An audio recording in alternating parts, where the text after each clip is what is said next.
You're welcome.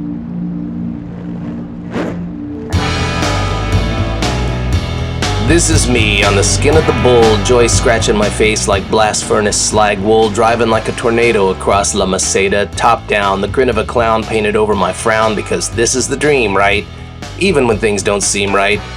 My wife and my cats back in Barañain on the edge of just fine, in a flat so small your teeth hit the wall. When you force a smile and pretend you didn't just exile your whole life to history to pursue the mystery of life as an expat.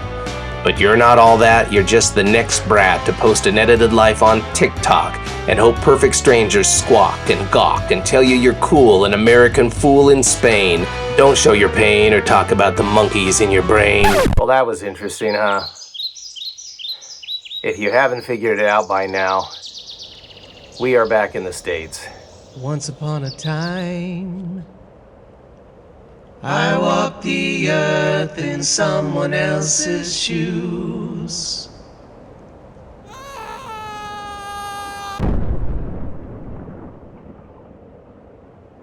Our visa was coming up for renewal, and we did not like that apartment, and we decided it wasn't for us right now. It might be for us someday. A lot of reasons.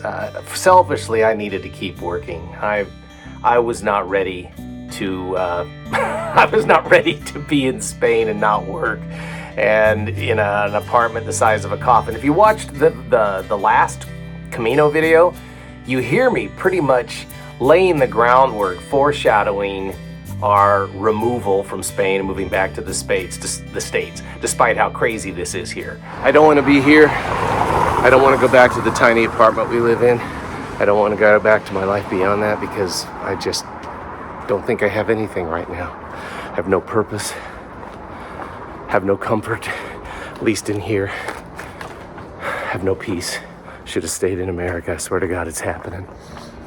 One of the biggest reasons we wanted to move was that apartment. We looked at other places. We even, one of them, we went to Torres del Rio. We thought, how nice to live in a small Spanish village, truly work on my Spanish, greet peregrinos every day. I loved Torres del Rio when I stayed there in 2021. The apartment or the house we were looking to buy, we went up and saw the roof and was like, holy crap. And you may ask, why did we move into this apartment that was so crappy? It's a crappy part. Stay by Kronos, I'm sorry. These are not apartments conducive to mental health. They're very tiny. I don't care who hears it. This was a relatively new complex built on the extreme western edge of Barañain, which is west of Pamplona. They sort of bleed in together. It's almost like a suburb of Pamplona. And the cool part about it was I could step outside, walk up the hill and be in Ziza Menor, and then cross the highway and be in Ziza Mejor, and then walk down. So it's basically 30 minutes to walk to the Camino. If you watched the last Camino, you saw that's all it took, was to walk up there, and next thing you know, I'm on the Camino. However, the downside of that place was the space. Why did we book it? Why did we sign a contract? Because we were bringing 3 cats over. Now, why were we bringing 3 cats over? Why would we put our cats through that stress? I should be arrested. I should be arrested for animal cruelty for putting them through there. But we were bringing the 3 cats over, and we knew the trip would be stressful. We actually flew into Nice because we had to get some things there, and then drove across Nice with the cats in a big old van. And we thought, when we get to Pamplona, we just want a place to land. And we looked all over while we were still in the States and found one place that allowed pets and allowed us to sign a digital contract so we would have a place to move in the day we arrived. And I remember when we walked into the lobby, we thought, oh, this is a nice lobby, lovely lobby. And then we went upstairs and we saw that apartment for the first time, and I thought, what the hell are we doing? And my wife thought, what the hell are we doing? But we knew we had at least 6 months we had to stay in that apartment. The contract said it was a year, but we could break the lease at 6 months and only pay 1 month's rent. And I think we already planned we were going to do that. We were going to move into a bigger place or buy something. But in the months that we were there, it was longer than 6 months because we decided we're not going to even try to find a different place. We're going back to the States. The biggest determining factor was the effect it had on our cats. Our cats were used to having space and plenty of room to roam, and suddenly they were in a place the size of a closet. I don't think you could have parked my car in that place. Did I ever show you the video of the dimensions? Here, let me show you the video. This is a video I made describing how it was advertised and the dimensions. Our apartment in Spain was so small. The property was advertised as 78 square meters. That's approximately 840 square feet. Here is the actual footage. The total property is 61 square meters or 650 square feet. If we take out the terrace, it's 56 meters or 597 square feet. And if we take out the closets to look at actual living space, it's 52 square meters or 553 square feet. So to give that perspective, here is a picture of a Philadelphia Eagles game, and here are the dimensions of our apartment.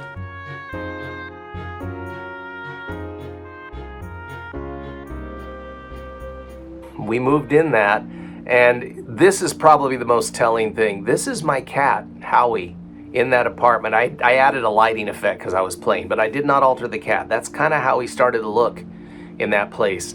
7 stories in the air, no yard. His only outdoor space was a really tiny closet of a balcony. He was miserable, and it was affecting his health. We took him to the vet. He had some issues. Now, let me show you what Howie looks like today after being back in the States a few months, and we bought a house that had a yard that he could go out into. There is something to be said for earthing, for touching the earth, for grounding. So you can see how healthy Howie looks.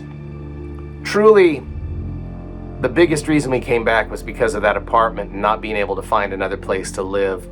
What was sad was saying goodbye to our friends. We had some expat friends that we made. What was hard was I kind of felt like I lost a piece of myself. Now maybe I was losing personas because all the strategies that I used to navigate this world here in America, social strategies, they didn't work in Spain when I was still aprendiendo español. So I don't know. I mean, I felt very lost there. I felt disconnected. And I'll tell you, I'm going to be honest. I love Spain. I still love Spain, and I absolutely love the Camino. My best days, there was a day that I finally took my wife out on the Camino to walk up to Alto del Perdón. She was rehabbing her knees. And to be able, and I was like, I'm on the effing Camino. This is beautiful. And to be able to share that, it's a lot of fun sharing this with Lauren. This was my first day on the Camino, was on this part of the Camino in 2021. So to bring my wife up and share it is very special. She doesn't want to be photographed though, so. Also, we got to experience San Fermines. Now, it wasn't quite what you'd expect, but it had its moments. One of the coolest things we used to do, we didn't have a car, but every so often we'd take the bus over to the train station, rent from Enterprise, and we'd say, well, we have the car for a couple days. Let's drive to Logroño for lunch. Let's go to Burgos this weekend. So I was in touch with the Camino, and those were wonderful, wonderful trips. And one of them, I was doing some research. I go, you know that movie, Good, the Bad, and the Ugly that I love? Sad Hill Cemetery with a climax, and you may have seen this video, is south of Burgos. Some guys restored it. There's a documentary about it. So we drove down there, and I got to see that, and I remember on the way, but it's sort of weird. On the way back, she goes, you want to stop in Burgos for dinner? And to think that just 5 years earlier, Burgos was like the cool, my nose itches. Burgos was like, that's the destination. You're walking along. Oh, if I can just get to Burgos, I'm taking a day of rest before I start La Meseta. And Burgos, you kind of like The Legend of Zelda. Your whole world was this little kind of narrow channel that you're walking through. But now suddenly Burgos is just like a neighboring city, and when you rent a car, you can drive there. My nose is really itching today. So there's some cool things about Spain. And I did get to walk another Camino. And that Camino, although you see I had some meltdowns on it if you've watched the long, I'm going to do the individual videos at some point for you. But the bottom line is,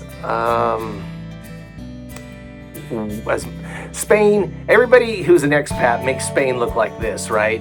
Here is Spain. Here, look how beautiful Spain is. And then you sit there in your lonely apartment at 3 in the morning and Locke says, oh, I wish I could live in Spain. You're so lucky. But it's a lot of work. I said sometimes Spain looks like this, which is just me on the bus, feeling crowded and ignored by, I mean, it's just another city thing. You're on a bus. The other thing was sometimes I'd get lost. That's why this billboard behind me says, you know, basically that translation is, the monkeys of your mind annoy you. And that's something I came up with when I was on the Camino. People would say, you know, hey, ¿qué tal? And so, oh, los monos de la mente me molestan. Monkeys of my mind are bothering me or vexing me or annoying me. So there's that. And then this thing I created, which a lot of people think is funny, is me running with the bulls, but the bulls are carrying all the paperwork you have to fill out to be in Spain to get your TIE and your NIE and all that. I even did a comic book of it. So here I am.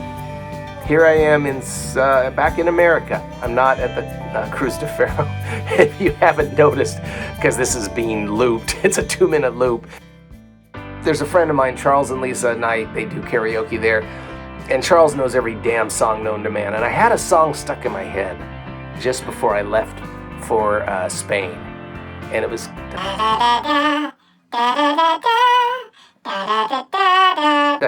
What is this song? Like, Charles, what's this song? I don't know. It's from the early 90s. I remember that. It was because I heard it when I first got sober. And nobody could figure it out. So I come to Spain, and this is kind of weird. You walk into Stay by Cronus, and there's a big neon sign that says, "The best stories start here," in English. I thought, okay, well, here's where my story begins. The best stories start here. In fact, when we drove through Saint-Jean-Pied-de-Port on our way to Pamplona from Nice, I went to the top where I said, at the start of the Camino here, fitting because this is the start of our Camino into a new life.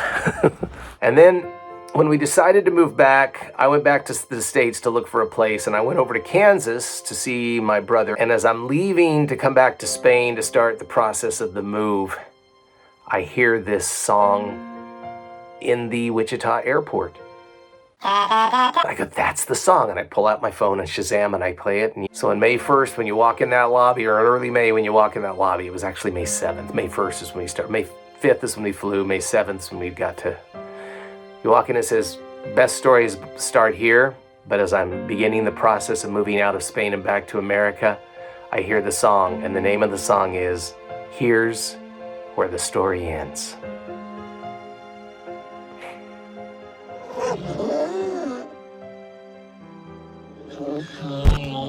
Rated X.